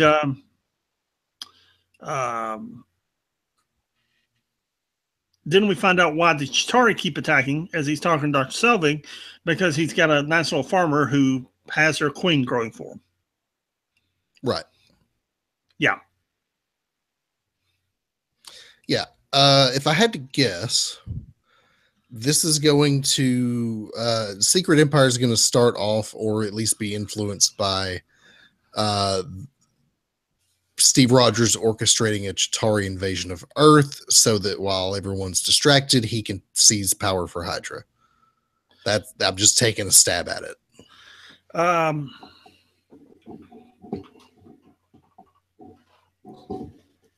Well, we warned you at the top. Your silence speaks volumes. Did I guess right? We warned you at the top. His plan is to try and catch a large group of heroes off planet fighting the Chitauri. Okay. Whether or not that plan succeeds, we'll see. Okay. Yeah. Okay. You read comic books long enough, you start to be able to figure out these stories. Yeah. If he can catch him off planet when he makes his move, well, there you go. Yeah. And if he can get Maria Hill, out of the picture, power and get somebody himself or somebody else that he likes in charge, well, that works too. Yeah. Although he was in charge of S.H.I.E.L.D. for a minute, wasn't he? Yeah. Okay. They never really explained that, like why he just stopped being the head of S.H.I.E.L.D. I guess because he got his youth back and wanted to be Captain America again. Secret Empire. Okay. All right. No, not Secret Empire. Secret War. He was in charge of S.H.I.E.L.D. when Secret War happened. When we came back from Secret War, it wasn't. Okay. I don't remember that, but okay. It's been a minute. Anyway, Carnage number 15.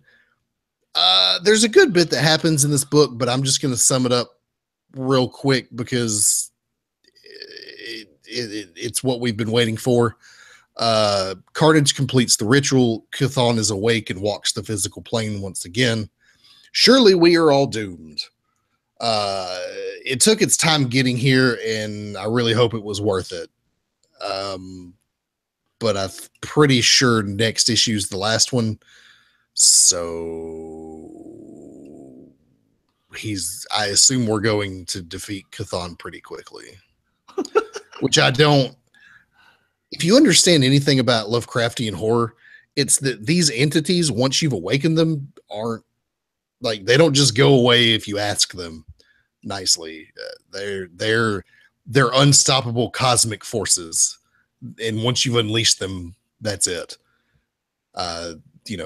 Carnage releasing Chthon from the outer planes and summoning him here to Earth should literally be the doom of all creation.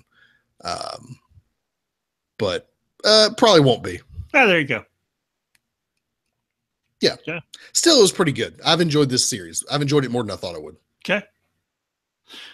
Next we have Doctor Strange and the Sorcerer Supreme number 3. Now, we discussed this before we went on the air. I could read this book 6 times and probably not understand what's happening here, but you're going to help me through it. So we have Kushala, who is apparently an Indian huntress who is inhabited by what you tell me is the Ghost Rider spirit of vengeance. And what? Yes. No, I didn't understand what you said. We have Kushala, okay, who's an Indian. I understood. Who's an She's Indian. possessed by what now? She's an Indian huntress. Yeah. Okay. Indian hunter. Okay. Yeah. Okay. Yeah. And then there's she's possessed by the spirit of vengeance, which is Ghost Rider. Yes. That's what I said. The Ghost Rider spirit of vengeance. Okay. You with me so far? Yeah. Okay. Then we cut back to the Sorcerer Supreme. Okay. Who are walking around Merlin's library looking for something. They're looking for a solution to their problem, which is they've got to take this forgotten monster and put it back in its prison, and they don't have Merlin to help them. So they're looking for any sort of weapon, power, spell, anything that might help them. Okay, let's stop a moment and just admire the art on page 10 through, what is it, 13? Oh, yeah, it's really good. Because they walk into the room, and help me explain this. I guess there is no, it's like the Doctor Strange movie where there's no up and down. Everything's just going in every direction. So yeah. it's how do you describe that? There's no it's not that there's no gravity. There's no sense of direction. I mean, and that's how it's supposed to be. It's Merlin's castle, it's his library. It's meant to be confusing like that. So it's, there's doors on top of the ceiling and you're walking on the ceiling, and there's hallways that lead in circles, and right. And it's drawn totally cool. Yeah, it's really neat. It's really cool. I mean, I don't really, I kind of enjoyed the book, but that art in those few pages was that was off the chain. Yeah, it's really cool. Which is part of what I've enjoyed about this book, is they're really getting into that like mystical cosmic stuff. Yeah. So anyway, finally the monster finds them. They start finding the monster. I have no idea what's going on here. Finally, the spirit of vengeance defeats the monster, I think. Maybe. Not really. Okay, what happens? Here, let me get back to what I'm doing. Does he not defeat him on page 18 and 19? Well, if the app would load, I could tell you. Sure, we'll go with that. Because I don't know.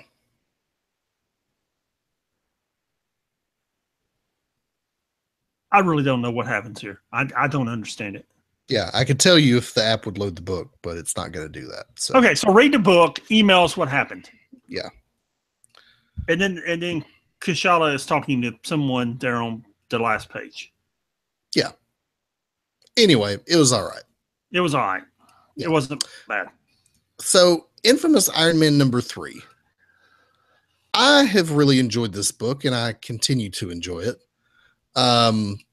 This book opens with Morgan Le Fay performing a ritual of some kind. Meanwhile, Dr. Doom and Ben Grimm... Hang on. Is that Morgan Le Fay, or is that Dr. Doom's mom? That's the same thing. No, Morgan Le Fay is not his mom. Okay, who's his mom then? I thought that was his mom.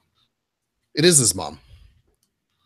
For some reason, I thought it was Morgan Le Fay and his mom were the same, but that's not the case at all. So that's just his mom. Yes. His mom? Okay. Yeah. Okay. Now we're going to do some Googling.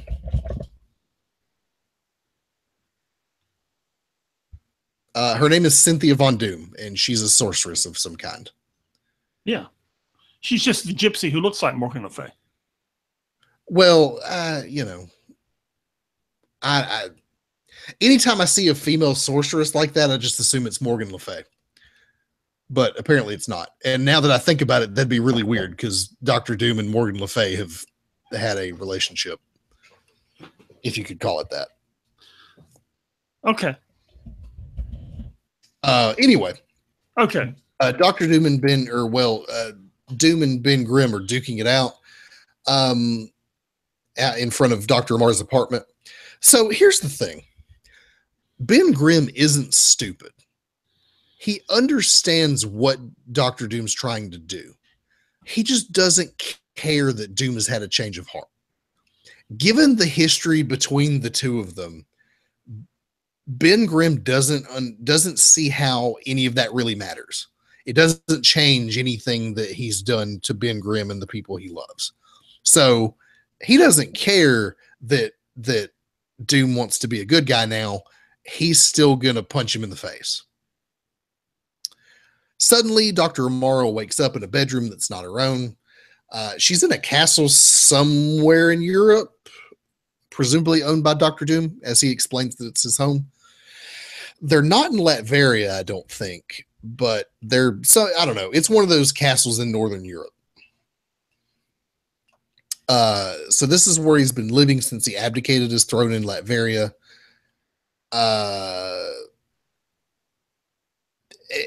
And what he did is he brought her here because the fight with Ben Grimm got out of hand and her apartment got destroyed and S.H.I.E.L.D. showed up. And so he just grabbed her and ran. And yeah, he thought he was keeping her safe. She's not happy about it either. No. And is it that Doom doesn't grasp the hero thing, or is that it just no one trusts him? Because he comes off like a confused kid who maybe didn't grasp the whole lesson, but he's really trying his hardest. I was talking to a friend yesterday Friday, I should say, who just doesn't, he just had a childhood that was very unusual and wasn't, his brothers started having him use drugs at 6 years old. Oh, Lord. Because they thought it was fun to give him drugs. And you know him, you've met him. His brothers thought it was fun to have him smoke weed at 6 years old. So he never learned real social skills. Upbringings, skills, okay? And he's been diagnosed with all kinds of social disorders. So he doesn't understand what it is to fit in with normal people. All right. He just doesn't. And I think that's where Dr. Doom is. He doesn't, he's just been a monarch for so long. He doesn't understand normal social skills. Just this isn't normally acceptable by other people. Snatching someone up, even though you're saving their life, but taking them against their will isn't accepted by normal people. Right. So understandably, Dr. Amara gets mad at him for what she perceives as him kidnapping her. But in his mind, he was saving her. So her apartment was destroyed in the fight with Grimm. S.H.I.E.L.D. noticed, and now they think that Dr. Amara and Doom are connected somehow. So in Doom's mind, he saved her from harm and kept her out of the hands of S.H.I.E.L.D., and he is having a hard time understanding why she doesn't understand or see it that way. So Amara asks him why he's suddenly no longer Dr. Doom, but why he now wants to be Iron Man. And then Doom has to explain the whole thing to Secret Wars of Secret Wars to her, and how he was God, but no one really remembers. But he addresses the issue that was at the heart of that event, which was he finally obtained exactly what he wanted, which was ultimate power, that he wasn't suited to it, and it wasn't really what he wanted anyway. So when it was all over, he had to take a step back and really examine himself, to understate it, and figure out what went wrong. And he figured if ultimate power wasn't his calling, then maybe the opposite could be true. Now, Amara accuses him, perhaps rightly, that he's a monster because he wants to be a good person now, because actually being a monster wasn't fulfilling enough for him. Leaves, he teleports her away because she demands it, and Victor is left there with his own thoughts. Meanwhile, Ben Grimm is on another assignment, checking out one of Doom's old labs when he runs into Cynthia. So we'll see how that ends. This is a great book. It's really good. I'm enjoying it a lot. Because Amara's right. I mean, he failed. He got everything he ever wanted. It wasn't satisfying. He literally became God. Right. It wasn't satisfying. So now he's doing something else. Yeah. He says that it doesn't matter the why and how of it, but her argument is, almost your entire life you have been the supreme villain of the universe, and now because you didn't like how that ended, you didn't get what you wanted out of that, so now you're going to be a good person, and also you're maybe not doing a good job at being a good person. That, you can try to be a good person, but your ultimate motivation is still selfish. Yeah. Yeah. Really good book, though. I'm enjoying it quite a lot. Absolutely. We both look forward to it. It's really good. Written by Bendis, drawn by Maleev. Outstanding book. Absolutely. Hulk #1. And don't let the title mislead you. This is a She-Hulk book, and there's a reason they're calling it Hulk. Did you say you didn't get to read this? No, I did. Okay, I didn't know if this was one of the books the app wouldn't open for you. This opens with God, her name. I wanted to say Carol Danvers. It's not Jennifer Walters. Jennifer Walters. Yes, Yeah. Excuse me, Jennifer Walters. Making coffee and listening to a cooking or watching a cooking YouTube video. And she's getting dressed. She goes to work she's working at a normal law firm now. And she, goes to work, goes to her office, and she has what's the word I'm looking for? I want to say mutant. That's probably not right. Some sort of empowered person. There you go. Thank you. An empowered person who is her first case. She talks to her, says she'll help her. And when she leaves, she's got another dozen empowered people helping her because apparently that's all who want to see her. Yeah, it all has to do with like her landlord's trying to throw her out of her apartment and she doesn't want to leave her apartment. Right. Yeah. So then she's got a bunch of other empowered people who are wanting to see her. She helps them, and this thing kind of moves slow for the first issue, but it's going somewhere, so that's cool. And a lot of times I complain when and we both complain when books move slow, but if you're going somewhere in the process of moving slow, it's cool. It's kind of like that Vision book, that Vision book moves slow sometimes, but it was going somewhere, and this is going somewhere. Yeah. If you're just meandering for the sake of meandering, I ain't with it. But this is going somewhere. Right. So, we can tell by the last page. There's something up. Right. So she gets home, and what you realize is she's listening to the cooking videos and making coffee because she's completely wrestling with the demon of the Hulk inside of her. Because before, she's always been able to transform at will. She's never been a Hulk in the form of Bruce Banner transforming to the Hulk when she can't control it. Now she can't control it. She can't control when she turns into the Hulk.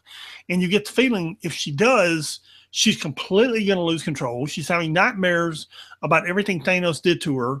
And someone told her to listen to the cooking videos to help her remain calm. And she's just laying on the floor in a fetal position watching a cooking video. Right. And then we switch back to the empowered person, and she's in her apartment completely freaked out with some kind of demon or something in there. And dude, it's totally good book, man. It's really good. I'm looking forward to it. And I'm not a She-Hulk guy. I've never read a She-Hulk book before, but yeah, I'm interested in this. Yeah, it's a totally different direction from the last couple of She-Hulk series. Yeah, and I mean this first issue was enough of a hook that I was like, okay, if I had bought this off the stand at a comic book store, I'd be happy with it. I'd be like, Absolutely. okay, maybe I'll add this to the pull list. Yeah, absolutely. Yeah. Then we had Mighty Thor #14. Thor and her Fellowship of the League of Realms are taking the fight to Malekith. I'm going to make this kind of short. Most everyone loses their fight, and Malekith disfigures the Light Elf Queen and burns down her ancient tower. Thor vows vengeance or whatever, but the odds are stacked pretty heavily against them. And yeah, Malekith and Loki leave to go wreak havoc on another of the 9 realms.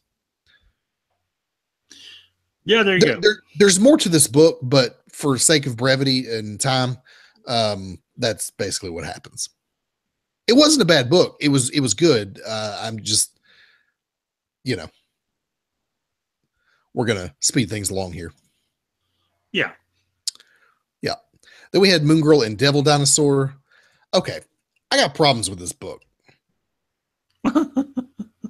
So Ben Grimm shows up on Yancey Street, which is where Lunella Lafayette lives, and decides to he's trying to take her under his wing and get a feel for her because she's now the smartest person in the universe or whatever.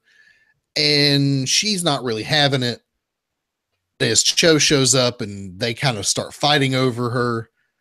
And then we go to a scene with Dr. Doom. Not Victor Von Doom, not Iron Man Doom, Dr. Doom.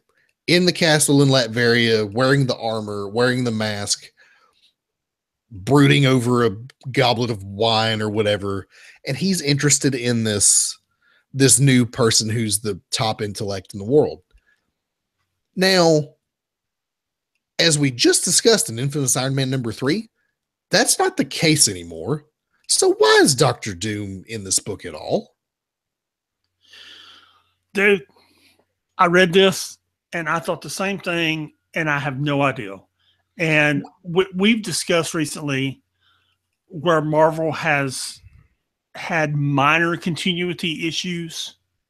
This is an enormous continuity problem. Yeah, like I can look past the minor ones. I get it. You're publishing tons of books every month with a bunch of different creative teams. All the editors are doing everything they can to keep everything in a timeline, but sometimes things slip. This ain't a slip, dude. This is just a blatant disregard for continuity. Yes, absolutely. And I've been an advocate of this Moon Girl and Devil Dinosaur book, but I don't know who edited this, and I might fire off a letter. I'm not even kidding. I agree. It's ridiculous. Anyway, I totally agree. The rest of the issue is Ben Grimm and Amadeus Cho fighting over Lunella.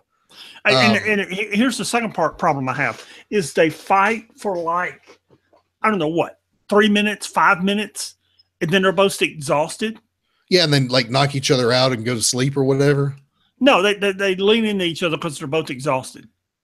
Yeah. Dude, they're the Thing and the Hulk. I have seen them brawl and level cities. And yeah, dude, man, come on.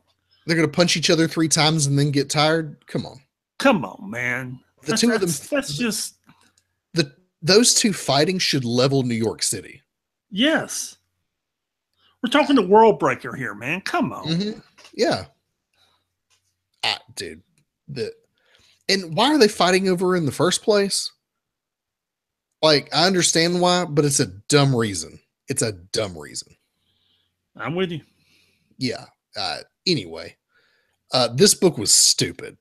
And I might actually send a letter to whoever the editor is and say, what's your deal with this Moon Girl crap? I like the character.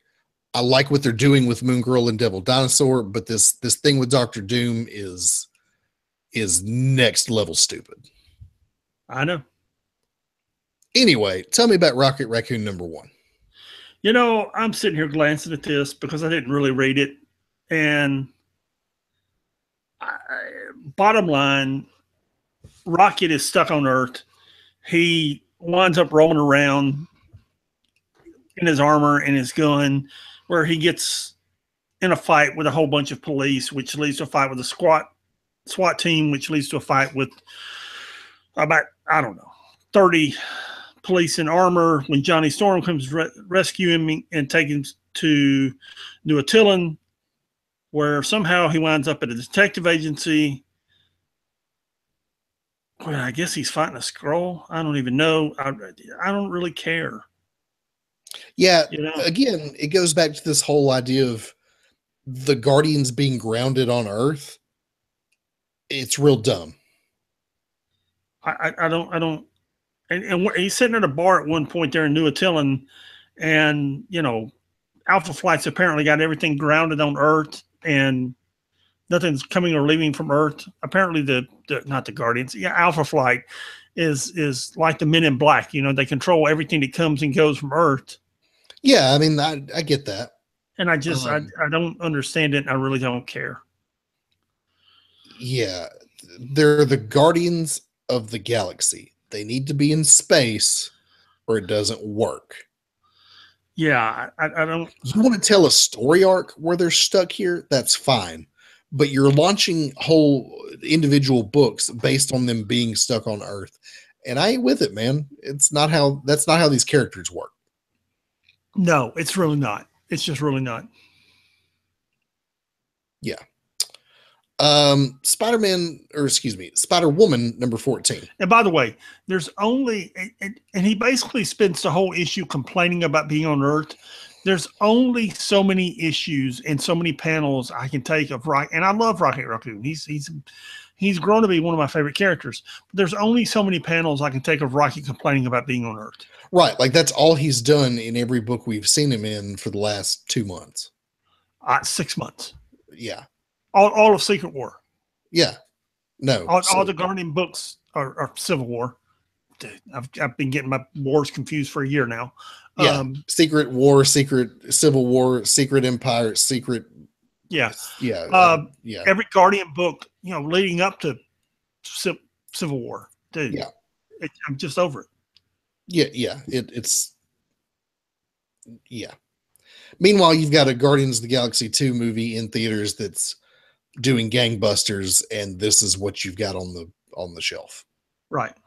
So when that one person finally walks into a comic book shop and says, I want to read Guardians of the Galaxy, and he grabs Guardians of the Galaxy and Star-Lord and Rocket Raccoon and all those books, and then he goes home and goes, what the crap is this? And never walks into a comic book store again. Yep. Yeah. Good job, Marvel. So tell us about Spider-Woman 14. This book was sad. This book, I mean, I read it at work last night. It really bummed me out. Like, I was really bummed after this. So last issue, Roger died. And Jessica really wasn't ready for this. And it hits her pretty hard. And it's in this moment after he's died and it's really hitting her, that she realizes just exactly what it was that he meant to her. And that she didn't really consider or appreciate all of what he did for her and the impact that he had on her life. So she pulls herself together enough to get out of the shower, and Carol Danvers arrives. And last we saw, they had patched things up, but apparently they're still mad at each other. Yeah, see, I don't mind this continuity, okay? Because these books are a couple of weeks apart. Right. Like, literally, we read in Captain Marvel last week about them patching things up. So you could understand how the two, they overlap somewhere. Anyway, but it's not like Doctor Doom just showed up in the middle of this book for no reason. Carol tells Jessica that she's keeping her kid while Jessica goes and investigates Roger's death, that she at least deserves that. So Jessica starts at Roger's ex-wife's house, which was probably not the best idea. Roger's wife really doesn't care for Jessica at all, as she sees it as Roger left her and their daughter to go be with Jessica, even though Roger and Jessica weren't really a thing. Even though they kind of were a thing, they weren't really, not officially.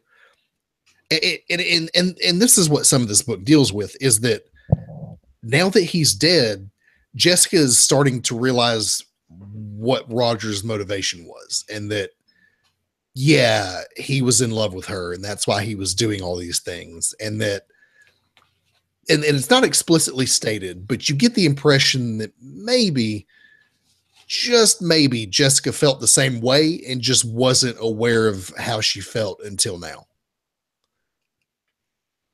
So as the two scream at each other in grief, Ben Urich has to drag Jessica away, but he has a solid lead for her on his killer. So Jessica goes off to beat the crap out of every D-list villain in the Marvel Universe at some D-list villain bar when she receives a call from Carol. It turns out Carol's surveillance tech turned up an active bank robbery being perpetrated by someone wearing a porcupine suit. And Jessica goes off to confront whoever this might be. And we'll see what happens in the next issue. But dude, this whole thing was a real bummer. Yeah, it was. It was good. Don't get me wrong. I've actually really enjoyed this series. This is a good story, even though it's sad. The reason it being sad and it being able to evoke those emotions is a testament to how good this book is. Absolutely. Yep. I tell you, another good book was Thunderbolts #8, where Bucky, the Winter Soldier, is being held at the SHIELD facility, and the Thunderbolts are going to rescue him.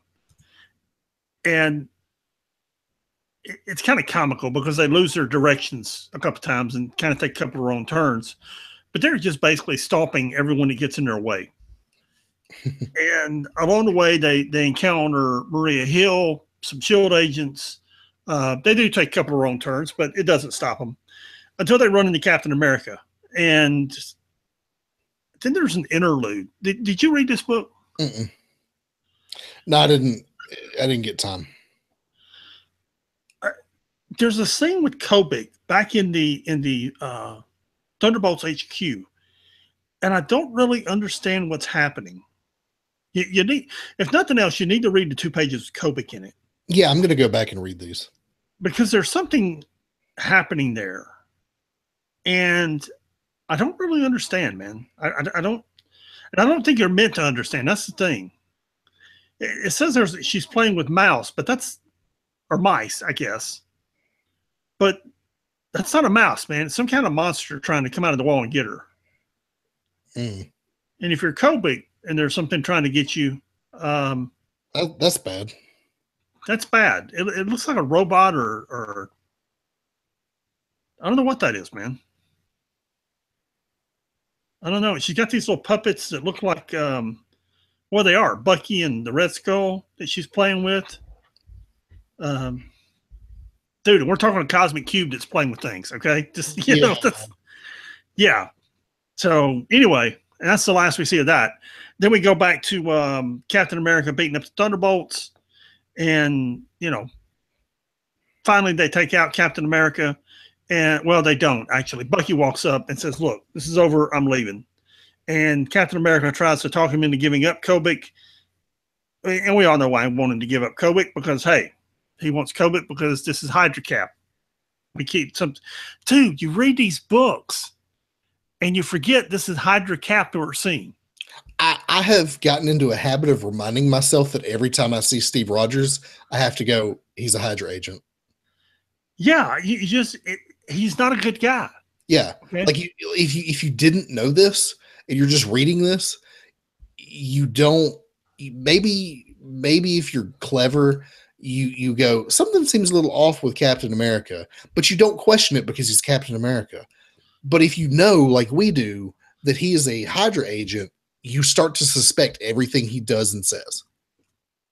Yeah. It's, you know, and he wants Bucky to give up Kobik, and Bucky's like, nope, not going to do it. Yeah, that's the thing, is Bucky doesn't trust him. No. And they're getting ready to leave, and I can't remember Mach 5's name, but he looks at Bucky and said, by the way, they filled your arm with nanites, and they're going to follow you wherever you go. And Bucky just takes his arm off and leaves it. Which, okay. I guess he's got spare arms. I don't know, man. I'd hope so. I'd hope he's got a spare somewhere. I don't really know how that works. Somewhere in Bucky's apartment, there's a closet, and he just opens it every day, and there's just a bunch of different Winter Soldier arms hanging there on hooks. I assume. Yeah. He just decides which one he's going to wear that day. Yeah, I don't know how that works. I don't, but you know. Anyway, Uncanny Inhumans number 17. Mm-hmm. Yeah, so Auran was resurrected from the dead by her daughters, which, and then I don't know how she did this, but somehow she took Black Bolt's voice. Okay, yeah, and they don't really explain how she did that last issue. Is it her superpower or something? Her name is Auran, so I assume she has some sort of sound superpower. I guess. I don't know. Somehow she took Black Bolt's voice. So now any word she says will wreck everything, and not Black Bolt's. So Black Bolt's got his hand over her mouth and telling her not to talk. And, you know, he's trying to keep her calm, get her not to say anything. And just to make sure she doesn't, he takes her 2 kids and plops her right in front of her. So if she says anything, it'll kill her kids. which is kind of a neat safety device. That's dark. Did you not read this? No, but that's ugh. No, That's you were reviewing it, and I said I don't like this story, so I'm not reading it. Yeah, that's one of the things he did. Yeah, just put her two kids right in front of her, and if she opens her mouth, they're dead. There you go. That's one of the reasons he's Black Bolt. So then he starts evacuating the series and the city. Excuse me, not the series, the city. Yeah. Then he goes finds Medusa, and they find some dude that I've seen before and can't remember his name. And his name is what's his name? It doesn't matter. It doesn't matter. He's a telepath, and he's an inhuman telepath. Yeah, this series doesn't matter. So anyway, so he gets in her head. Well, this is actually pretty cool. He gets in her head, and he can fix her brain, and he can give Black Bolt his. Actually, what he can do is he can fix her brain without giving Black Bolt his powers back. And he just takes powers away from her without putting him back in Black Bolt's head. So Black Bolt and Medusa are standing there and saying, hey, you don't got to have your powers back. And you got other powers without your voice power. And Medusa's like, you don't got to do this. And Black Bolt feels like, his voice is one of the things that keep the Inhuman safe and defends New Attilan. And he has to. And, I don't know. They have a brief conversation about it, and he decides to take his powers back and never speak again. So, I don't know, brother. What would you do? Would you take the powers back or leave him be? I don't know. It sounds like you don't care. I don't care about this story at all. We're 17 issues into this book, and I don't give a rip about any of them. Okay, I thought it was an interesting moral quandary that we can have for conversation, but you don't care, so there you go. I guess I understand his point. I don't know what I would do, but I understand, selfishly, he wants to get rid of the power so that he can actually speak without destroying the entire planet. On the other hand, I understand his sense of duty in that he needs to keep these powers because it's one of the things that has kept the Inhumans in check, and it's what keeps him in the place of being the king of the Inhumans, and has done so for as long as he's been alive. Well, he feels it's one of the things that keeps the Inhumans safe from mutants, from other races, from humans. He feels it's one of the Inhumans' lines of defense. Right. So there you go. Okay. So he chose to take it back. Okay. That's nice. There you go. I'm glad you enjoyed the book. You don't care. Okay. I really don't, man. I'm sorry, but I just don't. I'm with you, man. That's I don't care who this Orin character is or her kids or any of it. I just don't care. I'm with you, man. Ghost Rider #2. So is this a Ghost Rider book or a Hulk book? Or maybe it's a Wolverine book. I really can't tell. I told you last week, and you disagreed with me, that they're taking all these characters, the Hulk, Wolverine, Ghost Rider, Kate Bishop, and moving them all to Los Angeles for some reason. And you disagreed with me. And I don't remember that, but okay. I'm like, no, they're taking all these characters and moving them out to LA for some reason, and I don't even know why. I don't even know why all these characters are guest starring in it. I don't know. Anyway, Amadeus Cho, Laura, and Gabby continue fighting this, I don't know, giant purple people eater or whatever. And the Hulk falls in love. The Hulk falls in love with Laura Kinney. The Hulk's falling in love with everything lately. Yeah. Meanwhile, at the shop Robbie works at, the boss hires a guy who just got out of prison, who was apparently this legendary gang member from back in the day. There's a big confrontation that brings them all together with the gang and the guy that they just hired, and Ghost Rider showing up, and and I assume this is how they all meet each other and get together. So it was nice to see Ghost Rider finally show up at the end of his own book. Yeah, it was all right. I'm with you. I don't know what all the characters are doing in the book, man. I don't know. most of the book focuses on Amadeus Cho and Wolverine, and I don't, whatever. I'm pretty sure that says Ghost right on the cover, but okay. So moving on to Star Wars number 26. As we saw last issue, C-3PO has been captured by Darth Vader and is being interrogated. C-3PO is also spilling his guts about everything he knows. Meanwhile, R2-D2 decides to hijack Luke's X-Wing and sets off to rescue C-3PO.